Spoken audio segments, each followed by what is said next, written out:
Now I grew up down an old dirt road in a town you wouldn't know. My pops picked the place up for $1,500 back in 1964. My grandfather was a drinker back in the day, he put him down. But a war is known to change a man, and the whiskey's known to change a man. That's not me. I rarely drink from the bottle, but I'll smoke a little weed. I still live in the sticks where you wouldn't go, in a town of 1,200 off an old dirt road, and a country boy is all I'll ever be. What's up, guys? Tyler with Triple Threat Outdoors. I am on my way to my favorite bow fishing spot here right outside New Franklin, Missouri, right off the Missouri River. It is it's kind of a creek that the flood of '93 turned into a pond, and so all these invasive carp and gar get up in there, and they just kind of stay there all year long. And it's definitely a tough place to hunt because if you're not willing to walk, you're probably not going to kill a lot. But when the water's up, it's really good. When the water's down, it gets really good. But in between, it's really tough to hunt. So right now, the water is really low, and I went out there the other day, Monday, and shot 3 in about an hour. That's all I had time for. So it's about 5:15 right now. So I got about 2 hours I can hunt, and hopefully we can kill a couple. I'm gonna try to self-film tonight. Don't know how it's gonna work out too well because it's a lot of bank and stuff I have to walk. But hopefully we get some, and I'll at least take some pictures and show you what I killed and everything. So tune in, and we'll see what we get tonight. Here's a little view of the spot. We call it the double levees around here. You can see when the creek's down, the fish can't get in or out, so they're kind of just stuck in this little pond thing, not very deep at all.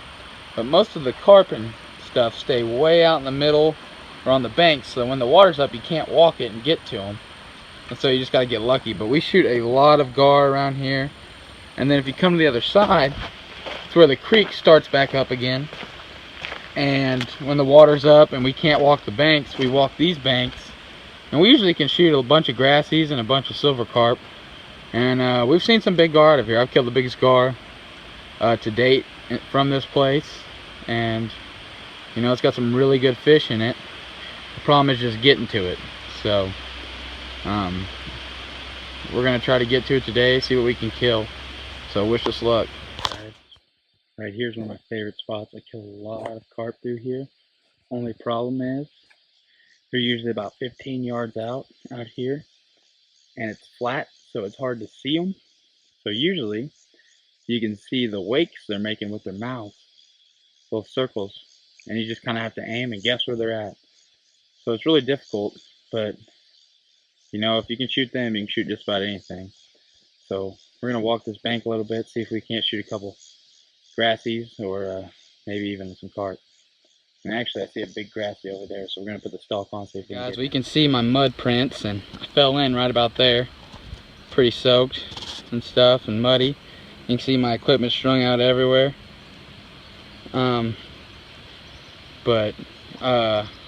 You know, I said I was gonna put a stalk on some grassies, and I thought that's what's been feeding over here, because in the creek where I showed you earlier, the feeder creek to this, we kill grassies. And I've never killed a common. I've never heard of anyone killing a common carp up here in these floodwaters. And turn around, and here's this big old boy, big old stud.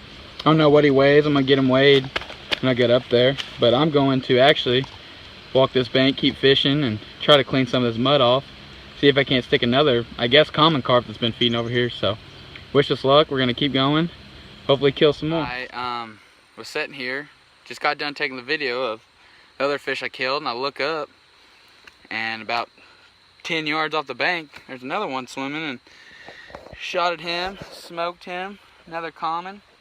Nowhere near as big as the other one. I don't know if you can see him very well. That's him. But you know, when the water's down like this here, you can get to these fish if they come to the bank closer. Because when the water's up, there's nowhere to walk because it's all woods. As you can see behind me, I mean, you just can't get through it. And so we're gonna keep at it, see if we can kill a couple more. Maybe even run into a couple silver carp or some gar. See if we get some shots at them. Just finished up night of bow fishing, getting a little dark, hard to see, especially walking the bank, so I'm gonna call it a night. Come back to the same spot tomorrow. I'm taking one of my friends from school. We go to school together, we play baseball together. So it's his first time bow fishing. He's never bow fished ever, so we're gonna try and get him his first fish. Recap of the night. Shot this guy. It's the second fish I shot. Not the biggest fish of the night, but he's pretty good size. I'll bring him to you so you can see a little bit better. He's a nice common. I saw him right after I shot the big one, which I thought was a grass carp. And this is the big one. I thought he was a grass carp because all we've killed here and out of this spot, I've never killed a common carp. Always a grass carp. So, pretty exciting night. You know, it's a new thing for me. It's the first grass carp up north around here in Missouri that I've ever killed. All of them been down at the Lake of the Ozark area, Gasconade River. And I killed a couple down in Texas in July when I went down there on a bow fishing trip off Lake Fort Worth, which was a very, very fun experience. So yeah, just a great night. Now, while I'm out here, I'm going to talk about my bow setup. This is a PSE. It's a Silverhawk. I used this bow when I was in junior high. So from like 5th and 6th grade, 7th and 8th, I was a freshman in high school, and then I moved up to a newer bow, another PSE. And then I have the AMS Retriever. Get on Amazon, you can get them for like 80 bucks. They're worth it in the long run. The hand lines are just a pain, especially if you're going to be walking the banks and stuff. They're going to get tangled on stuff. It's just a big pain. I tried it at first. I lost a ton of arrows from it. I just don't recommend it. I'm shooting with AMS string things, just finger protectors. If you're going to be shooting a lot, I suggest getting them. It makes it a lot easier. You can shoot with a release. I started out with a release, but I didn't like it because it took me so long to draw whenever I was standing on bridges to find a fish that, or especially gar here, they just pop up for a second and go down. So it's a lot easier to draw with this. It's all muddy, I know, so it's hard to see. I'm using a fin finder, AirRest. To me, I think they make some of the best stuff because it's affordable and durable. I usually use their arrows too, but unfortunately, we were hunting the other day, and one of my buddies, he lost his, and he shot it, and his string broke, and it's actually in the bottom of this little pond thing here. So right now I'm shooting an Arch Enemy arrow. You can get them at Bass Pro or online at Bass Pro. They're a real good arrow. It's a great replacement arrow, especially if you're going to be shooting into brush or rocks and stuff like that. They hold up really well. The Muzzy tips that they sell, they fit them, so that's what I use. That's the only bad thing about the fin finders is because the tips, you have to buy their tips, they will fit. The Muzzies just don't fit right with them. So unfortunately, I've had a lot of fish get off from using those tips simply because I didn't have any replacement tips for that. So I did it as cheaply as I could. I tried to do it cheap. Bowfish can get really expensive, especially if you're losing arrows. I mean, the cheapest ones you can buy are $15, $16. So, you know, I try to keep it cheap and just do what's affordable and what holds up the best. And so these are what I think holds up the best. You can get just about any bow will work that you have, old bow. I do suggest, if you're shooting a lot and stuff, get some string wax. Fin Finder makes some cheap wax, like $5.99. You put on there, it's waterproof and stuff, it'll help your bow out too. But I think that is, you know, this is the cheapest way to do it, and you get, it's worth the money. You know, you pay for what you buy, and this is what I think, you know, will get the job done and lasts and does what I need it for. I don't do a lot of boat hunting because I don't have a boat, and up here the only place you can access with a boat is the Missouri River, and that's a tough river to bow fish around here because it's murky and it's really fast paced. So like these backwaters and creeks off the Missouri are great for silver carp. I mean, we shoot tons. I can't even tell you how many we've shot of those, and I usually shoot a couple out of here. I didn't see any tonight, but I did see those 2 common carps and I shot them. And we usually shoot a lot of gar out of here. The biggest gar I've ever killed, well, you just saw one jump up, was right over here in this corner at night. This is a really good place at night to shoot carp off this. So this is what we use. Hopefully I'm going to send you a lot more videos of this.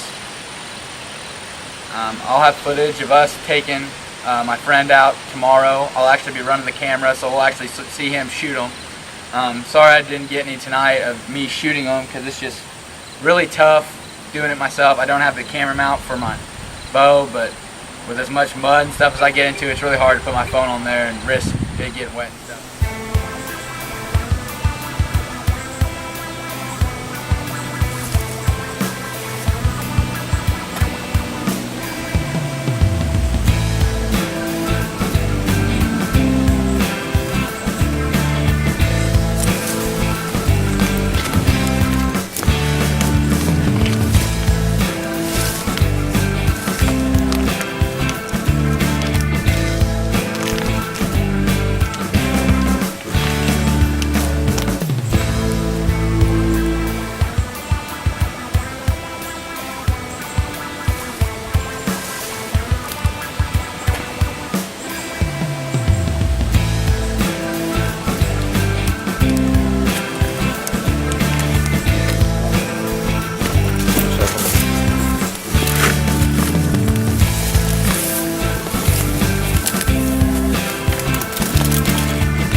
Hey, you see that circle down there?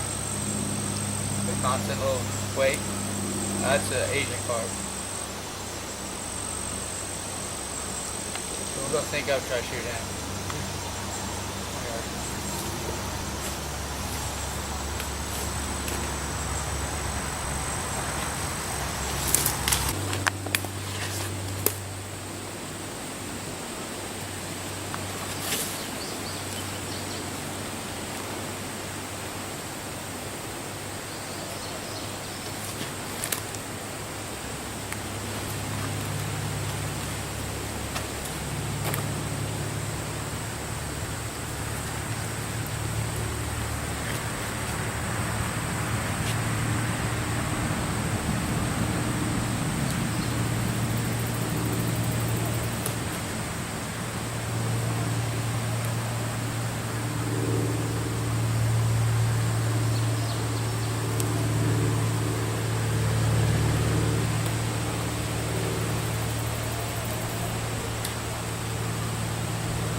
Dude, I got 2 of them on.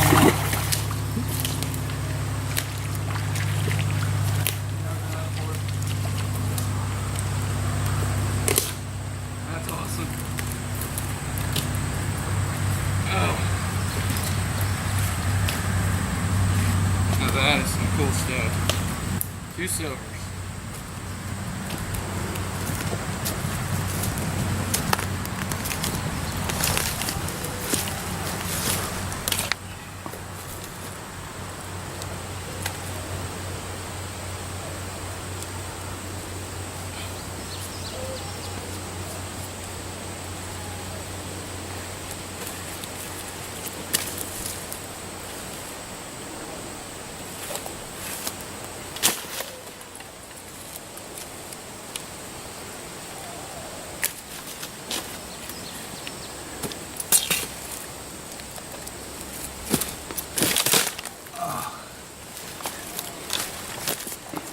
2 big old silvers. Something I've never done before. Shot 2 of them in one shot. That was awesome. They get back up in here in these creeks, and they sometimes just get stuck because the water gets so low. And they're kind of easy pickings. You just got to find a school, and as you saw when I shot one, the one jumped up. I mean, they're everywhere in this pool and up in this creek, but hopefully we keep walking a little bit and get some more. Alright guys, don't forget to follow Triple Threat Outdoors. It's 3X Threat Outdoors. It's on Instagram. Check us out. We're gonna be posting a lot of pictures, a lot of videos. We're about to start a YouTube channel. It'll be 3X Outdoors most likely. I'll give you the info on that. We're gonna have footage of me shooting these and a whole bunch of more stuff. And also we'll have some guest stars, a lot of different things with that. My dad will be on there. He's actually doing baseball lessons with 5-Tool Baseball. If you want to give them a look on Twitter, Instagram, it's V-Tool Baseball for Twitter and Instagram, and then their website is www.vtoolbaseball.com. And they do all kinds of baseball stuff, have their own indoor facility here in Boonville, Missouri. We do travel teams all over the place, or if you want individual lessons, just get on the website or hit them up on Instagram or Twitter, and they'll get at you. So I want to send a shout out to them.